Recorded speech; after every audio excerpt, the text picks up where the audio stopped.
তো দেখতে পাচ্ছ আমার হাতে একটা কাঁঠাল। তো এই দেখো এটা কাঁঠাল। হয়তো অনেকেই ভাবছো তোমরা যে আমার চালের উপরে যে কাঁঠাল আছে সেই কাঁঠাল নাকি। না, সেই কাঁঠাল সব পেকে গিয়েছে। আর ওই কাঁঠালের কাটিং, এই কাঁঠালের নকশা অনেকটাই আলাদা। এটা আমার বর কিন্তু ভুটান থেকে নিয়ে এসেছে। ভুটানের ছোট ছোট গাছের মধ্যে মানে কি, যারা হয়তো মানে দেখেছো তো দেখেছো, যারা না দেখে মানে দেখনি বলে দিচ্ছি। তো অনেকদিন থেকে ভুটান যাই না, অনেকদিন হয়ে গেছে। তো ছোট ছোট গাছের মধ্যে এইভাবে কাঁঠালগুলো ধরে থাকে একদম নিচে নিচে, একদম মাটিতে লাগানো লাগানো কাঁঠালগুলো। তো কাঁঠালটা এখন আমি কাটবো। তো কিন্তু ভালো মতন তোমাদের দেখিয়ে দিচ্ছি। এই কাঁঠালের কাটিংটা দেখো তোমরা, অনেকটাই আলাদা। কিন্তু এটা হলো কাঁচা কাঁঠাল। কাঁচা কাঁঠাল কিন্তু আমার মেয়েও পছন্দ করে, আমরাও পছন্দ করি। পাকা কাঁঠাল আমরা একদম পছন্দ করি না। হ্যাঁ, পাকা কাঁঠালের যে দানাটা আছে সেটা পছন্দ করি। তখন কেটে দেখি। এটা কালারটাও আলাদা।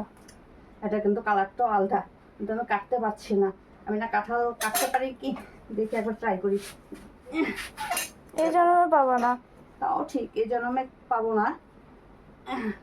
না, এই কাঁঠাল না, আমি আবার কম কাটি। আমি কম কাটি না, আমার বটল ফালা করে দেয়। তারপর হলো কাঁঠালগুলো টুকরো টুকরো করে আমি, তা আমি পারছি না। তো আমার মতন কে কে বরের আশায় রেখে দাও। আমি কিন্তু এটা এখন বরের আশায় রেখে দিচ্ছি। বর আসবে, ফালা করে দেবে, তারপর আমি কাঁঠালগুলো কাটবো। তো টাটা।